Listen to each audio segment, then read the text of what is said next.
പ്രിയപ്പെട്ട വിദ്യാർത്ഥികളെ നമസ്കാരം. നമ്മളിന്ന് ഫസ്റ്റ് ഇയർ ഹയർ സെക്കൻഡറി തുല്യതാ പരീക്ഷയുടെ മെയ് 2023 നടന്ന മലയാളം പരീക്ഷയുടെ ക്വസ്റ്റ്യൻ പേപ്പർ ആൻസർ ചെയ്യുകയാണ്. ക്ലാസ്സുകൾ ഇഷ്ടമായെങ്കിൽ ലൈക്ക് ചെയ്യാൻ മറക്കരുത് കേട്ടോ. സംശയങ്ങളുണ്ടെങ്കിൽ കമൻറ്റായോ വാട്സപ്പിലോ ചെയ്താൽ മതി. ഉത്തരം ഞാൻ പറഞ്ഞു തരാം കേട്ടോ. നമുക്കെന്നാൽ ചോദ്യപേപ്പറിലേക്ക് കടന്നാലോ. 1 മുതൽ 5 വരെയുള്ള ചോദ്യങ്ങളിൽ ഏതെങ്കിലും 4 എണ്ണത്തിന് ഉചിതമായ ഉത്തരം എഴുതുക. സ്കോർ 1 വീതമാണ്. ഒന്നാമത്തെ ചോദ്യം നോക്കാം. കുങ്കുമം ചുമക്കുന്ന കഴുതയായി സങ്കല്പിച്ചിരിക്കുന്നത് ആരെയാണ്? ധനമോഹം ഉള്ളവരെ, സജ്ജനങ്ങളെ, വിദ്വാൻമാരായി നടിക്കുന്നവരെ, വഴിയാത്രക്കാരെ. ഉത്തരം വിദ്വാൻമാരായി നടിക്കുന്നവരെ. രണ്ടാമത്തെ ചോദ്യം. കൃതികൾ മനുഷ്യകഥാനുഗായികൾ എന്ന കവിവാക്യം ആരുടേതാണ്? കുഞ്ചൻ നമ്പ്യാർ, കുമാരനാശാൻ, വള്ളത്തോൾ, വയലോപ്പിള്ളി. കുമാരനാശാൻ്റെ വരികളാണ് ഇവ. മൂന്നാമത്തെ ചോദ്യം. ഡിസംബറിലെ തണുത്ത പ്രഭാതത്തിൽ സിറിയക് ആൻ്റണിയും ഭാര്യ സാറയും യാത്ര തിരിച്ചത് എവിടേക്കാണ്?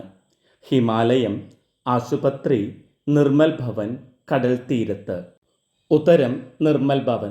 നാലാമത്തെ ചോദ്യം. നീയെ ഭാഗ്യത്തികവോലുവോൾ ആരെക്കുറിച്ചാണ് ഇങ്ങനെ പറഞ്ഞിരിക്കുന്നത്? ശീലാവതി, അഹല്യ, അനസൂയ, സീത. ഉത്തരം സീത. അഞ്ചാമത്തെ ചോദ്യം.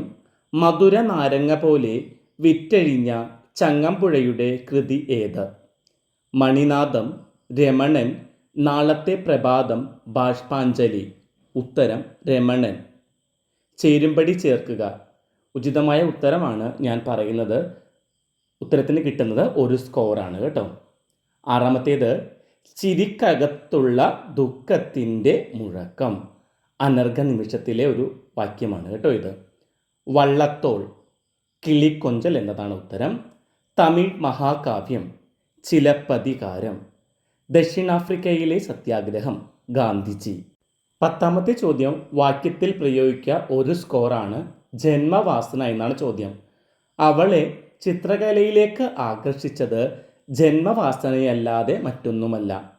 കഴിഞ്ഞ വർഷം മുതൽ ഈ വാക്യത്തിൽ പ്രയോഗിക്കുക എന്നുള്ള ചോദ്യഭാഗം ഉണ്ടായിരുന്നില്ല. മിക്കവാറും ഈ വർഷവും അങ്ങനെ തന്നെയാവാൻ സാധ്യത. 11ാമത്തെ ചോദ്യം. വാക്യത്തിൽ തെറ്റുണ്ടെങ്കിൽ തിരുത്തുക എന്നതാണ്. സ്കോർ 1 ഇത്തവണ ഞാൻ പരീക്ഷയ്ക്ക് പാഠഭാഗങ്ങൾ ആവർത്തിച്ച് വീണ്ടും പഠിക്കുകയാണ്. ഇവിടെ ആവർത്തിച്ച് അല്ലെങ്കിൽ വീണ്ടും 1 പ്രാവശ്യം പ്രയോഗിച്ചാൽ മതി. ഉത്തരം ഇങ്ങനെയായിരിക്കും. ഇത്തവണ ഞാൻ പരീക്ഷയ്ക്ക് പാഠഭാഗങ്ങൾ ആവർത്തിച്ച് പഠിക്കുകയാണ്, അല്ലെങ്കിൽ പാഠഭാഗങ്ങൾ വീണ്ടും പഠിക്കുകയാണ്. 12 മുതൽ 17 വരെ ചോദ്യങ്ങളിൽ ഏതെങ്കിലും 5 എണ്ണത്തിന് 1 or 2 വാക്യത്തിൽ ഉത്തരം എഴുതുക. ഉത്തരത്തിന് 2 സ്കോറാണ് ലഭിക്കുന്നത്. ചോദ്യം 12.